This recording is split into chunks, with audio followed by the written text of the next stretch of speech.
Mikey Williams tuluyan ng mababan, hindi lang sa PBA. Andrew Nicholson ang perfect fit na import para sa Barangay Ginebra. Kinumpirma na nga ni Al Francis Chua na hindi na nila iko-contest ang issue ni Justin Brownlee at tatanggapin na lang nila kung ano ang ipapataw na suspension para sa kanilang resident import. Kaya naman, wala ngang Justin Brownlee na maglalaro para sa Barangay Ginebra sa paparating na panibagong season ng PBA. Kaya naman, marami ang nagtatanong, sino nga ba ang papalit na import para sa Barangay Ginebra? Sa ngayon nga mga chong, ay wala pang official announcement ang Barangay Ginebra dahil wala pa nga daw ipinapataw na suspension kay Justin Brownlee. Pero naghahanap na nga daw sila at ayon mismo kay Al Francis Chua ay mayroon na silang listahan na pwedeng pumalit kay Brownlee. Iisa-isahin nga daw nila yan, pero si Coach Tim Cone daw ang pinakamasusunod dahil ito ang mas nakakaalam kung ano ang kailangan ng Barangay Ginebra. At ayon nga sa ating mga kuliglig, ay isa nga sa pinagpipilian ay itong former Bay Area big man import na si Andrew Nicholson. Ngayon nga na walang Bay Area na maglalaro sa PBA, ay free agent na nga itong si Andrew Nicholson at open na open nga rin itong maglaro para sa Barangay Ginebra. Si Nicholson nga yung pinakamatunog ngayon na maglalaro bilang kapalit ni Justin Brownlee dahil kailangan nga ng Barangay Ginebra ng isang big man at the same time ay meron din itong magandang outside shooting. At kung ako ang tatanungin ay perfect fit itong si Andrew Nicholson sa kupunan ni Coach Tim Cone dahil maiko-complement nga nito yung laro ni Christian Stan Hardinger at Japet Aguilar sa loob ng painted area. Pwede nga itong maglaro bilang center at the same time ay pwede niya ring mabigyan ng espasyo si Christian Stan Hardinger at Japet Aguilar. Bagay nga rin ito sa mixed triangle offense ni Coach Tim Cone. Isang agile big man na kayang magdomina sa loob ng painted area at the same time, kaya rin itong sumabay sa takbuhan at outside shooting.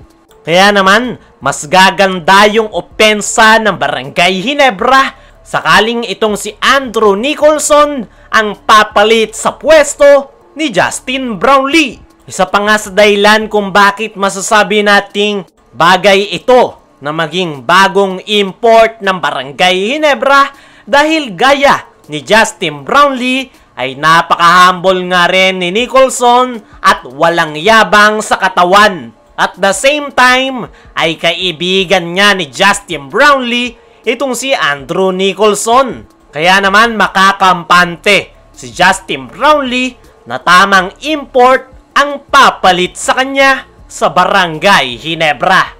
Eto real talk mga chong, si Justin Brownlee talaga ang pinaka bagay na import sa kupunan ni Coach Tim Cone. Pero wala nga tayong magagawa dahil napatawan nga siya ng suspension. Sana lang talaga ay hindi umabot ng 2 taon ang pagkakasuspinde ni Justin Brownlee para makita pa rin natin ito na maglaro as an import sa kanyang paboritong kupunan na Barangay Ginebra. Bago natin ipagpatuloy, pakilike ng ating video bilang pagsuporta. Sa kabilang banda, Mikey Williams tuluyan ng mababan, hindi lang sa PBA. Ito nga si Mikey Williams mga chong ay uminit ang pangalan noong banggitin ni PBA Chairman Ricky Vargas na mayroong player na nanghingi ng to the moon contract para maglaro sa Gilas, Pilipinas. Very obvious nga na si Mikey Williams ang tinutukoy dyan at mas lalo ngang umiinit ang kanyang pangalan dahil sa possible ban hindi lang sa PBA kundi sa iba pang liga. Medyo lumalaki na nga ang ulo nitong si Mikey Williams dahil million contract na nga ang meron siya sa TNT Tropang Giga. Pero ngayon ay mas gusto pa niyang doblehin ang kanyang kontrata sa TNT. At sa inilabas nga na line-up ng TNT Tropang Giga ay walang Mikey Williams na nakalista. At ayon nga sa source ng Spin.ph ay kinoconsider nga ng TNT na ilapit ang kaso nitong si Mikey Williams sa FIBA. Dahil po pwede ngang hindi payagan ng FIBA itong si Mikey Williams na maglaro kahit anong liga pa man yan, kahit ano pang bansa, hanggat hindi siya nakakakuha ng clearance sa TNT Tropang Giga at sa PBA. Sa madaling salita mga chong, ay ito ang dead end ng karir ni Mikey Williams. Ang tanging choice niya lang ay pumirma ng extension sa TNT Tropang Giga. At kung patuloy na iisnabin yan ni Mikey Williams, ay wala siyang mapaglalaro ang liga. Para sa akin mga chong, ay mas maganda sana na ito na lang si Mikey Williams ang nasuspinde ng 2 taon kaysa kay Justin Brownlee dahil sa attitude na mayroon ito.